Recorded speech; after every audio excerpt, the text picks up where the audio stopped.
Isa sa pinaka-inaabang na phones for 2024, the POCO F6. This phone has a Snapdragon 8S Gen 3, meron siyang Wild Boost Optimization 3.0, LPDDR5X na rin, and UFS 4.0. Flow AMOLED display na may 2160 na touch sampling rate, Sony LYT600 ang kanyang camera sensor, and best of all, 90 watts ang kanyang charging speed. Maraming pa ako sasabihin sa inyo, so don't you go away after this quick intro.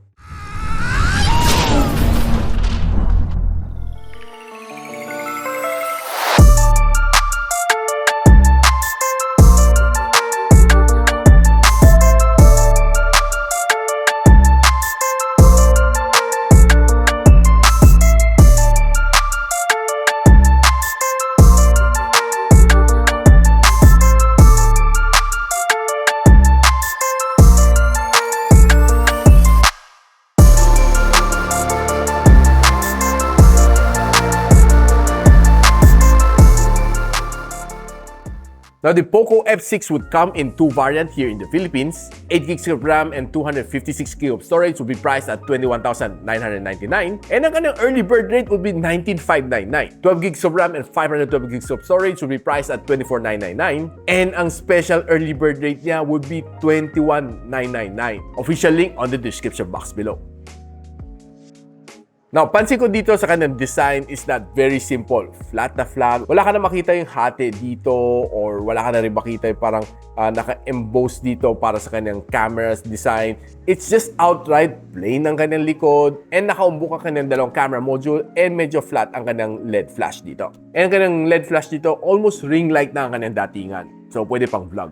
Pag nilagay mo siya sa table, expect mo magwa-wobble siya kasi medyo protruded ang kanyang camera module. So I would highly suggest na bumili kayo ng case like this one. And this is a Shandy Beetle case. Pag nilapag mo siya, wala na. Hindi na siya magwa-wobble. Ayos, di ba? Link on the description.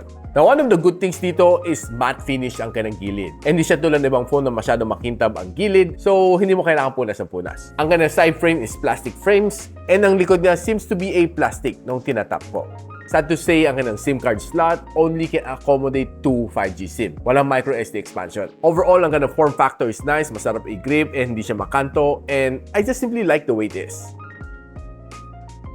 Now, this phone has a powerful na Snapdragon 8S Gen 3. Checking its benchmarking dito sa Antutu benchmark, nakakuha siya ng 1.45 million point. And if you break it down, this is the score that you should get. Maganda naman kanyang thermal throttling and it throttled to 94% na kanyang best performance. 2,700 naman kanyang loop score sa Wild Dive Extreme and 95% na kanyang stability. Ito ang score na nakuha na dito sa Geekbench sa kanyang CPU benchmarking. This phone has a 5,000 mAh of battery. Can charge you up to 90 watts na fast charging. So meaning if you're charging from 0 to 100, less than an hour, kayang-kaya na matapos. And what's nice dito is kaya naman na magtagal ng one whole day without charging as long as you're using it normally. And the best news dito, I would tell you, is that makunat ang kanyang battery. Bakit? Nung sinalang ko to sa PC Mark the battery stress test, using 50% brightness and 60Hz of screen refresh rate, 18 hours and 3 minutes ang screen on time ang nakuha kong resulta. Goods.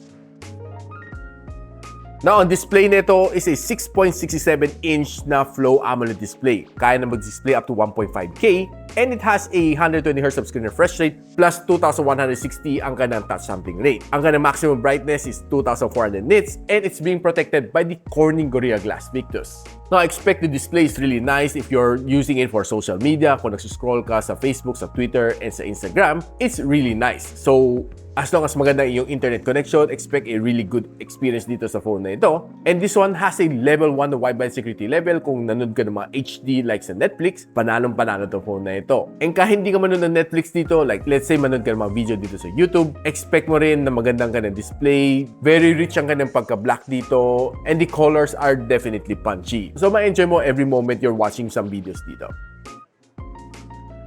Now, this phone has a stereo speaker, 3 butas sa ibabaw and 5 butas dito sa ilalim. Tingnan lang natin kung gaano kalakas ang tugtog nito.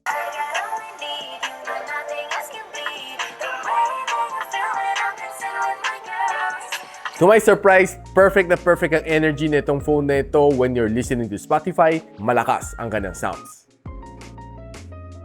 Now, I was able to play 3 games with the POCO F6, playing Call of Duty Mobile, Farlight 84, and Genshin Impact. Call of Duty Mobile, expect mo really nice and ang ganda experience dito. Dahil itong game na ito is not very graphical intense, so expect mo this is going to be a very nice experience when you're playing Call of Duty Mobile. The game is very immersive and the touch response is really fast. Halos wala kang mafe-feel na frame drops dito when you're playing Battle Royale and ranked matches. Pagdating naman sa Farlight 84, I was able to set it to all high settings. And to my surprise, smooth naman halos ang gameplay dito. Halos very minimal ang lags. And playing this game for 1.5 hours non-stop, the experience is really nice. Sobrang immersive ang experience ko dito. And I've been playing this game dito sa phone nito for the past 2 weeks. And talagang sobrang smooth ang experience ko sa kanya. Though it's a little bit hot kasi umabot siya ng 46 degrees Celsius kasi sinet ko siya sa all high settings. Genshin Impact naman, you'll be surprised na okay din ang kanyang graphics dito. After playing this game for 30 minutes, I would say sobrang okay din siya. Halos very minimal ang mga frame drops na mafe-feel mo dito sa Genshin Impact. And to my surprise na halos pa naglalaro ka together with marami mga kalaban, so magbakbakan kayo sa battlefield, halos wala ka na feel na frame drops, to be honest with you. Though medyo mainit nga lang tong phone na ito, umabot siya ng around mga 47 degrees Celsius to 48 based sa aking miles in the thermal scanner, and a phone cooler would definitely solve that problem.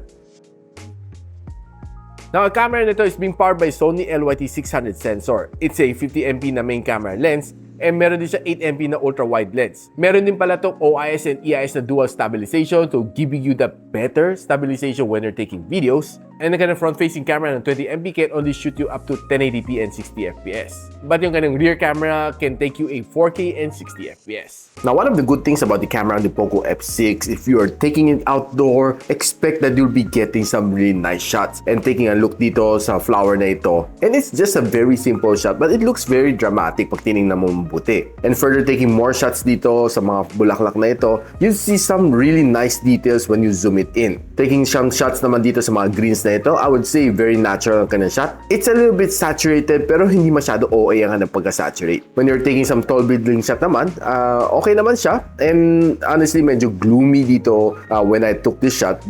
Pero yung clouds niya looks to be a little bit enhanced kaya medyo mukhang maliwanag siya. Now, playing with its ultra-wide lens, this is a ultra-wide shot. This is a normal shot. And this is a 2x zoom shot. After 2x zooming it, okay pa rin siya. Very clear pa rin siya. And one thing na napansin ko dito sa kanya is that yung kanyang color ng sky is almost the same all throughout all 3 shots. So, be it dito sa kanya 2x zoom, normal shot, and yung kanyang ultra-wide shot, almost the same ang color blue ng sky. Now, taking a look naman dito on top of the bridge, dito sa Trinoma, it looks really nice though. Very nice ang mga details na makaka-capture mo dito while you're on top. And here is another shot on the other side of the street. Now, kung ang trip mo naman is food photography, kayang-kaya nitong camera mag-perform on indoors. Expect some really nice shots dito when you're taking some food shot. And yeah, honestly, I was surprised din sa ganda ng kanyang camera. Taking all of these shots, very nice, and masasabi ko, looks yummy naman mga food dito while I'm dito sa buffet table. Even itong steak niya looks really nice and yummy. And ito naman yung lechon. And nung pinicturean ko to sa loob ng wine store, it looks really nice and very dramatic shot na ito. And this shot is looking good as well. Some flower shots from indoor looks nice and sharp. And some apparel shots looks also okay,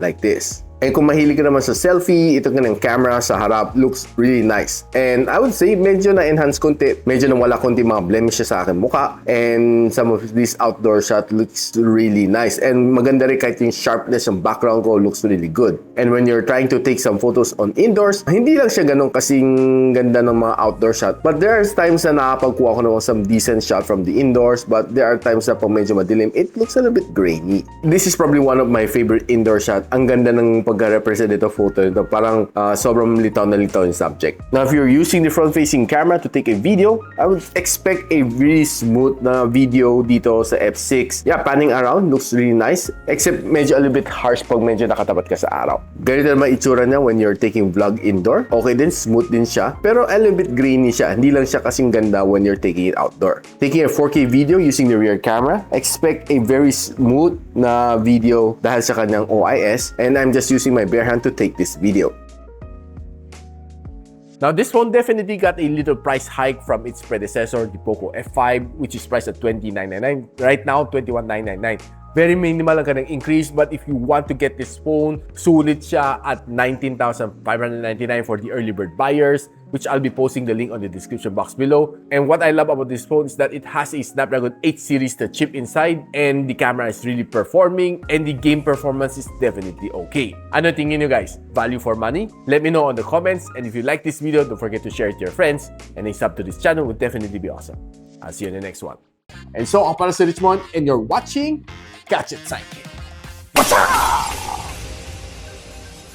Like and subscribe to my channel. Don't forget to hit that notification bell. For one of my latest uploads, click the dito. And for one of my popular uploads, click here.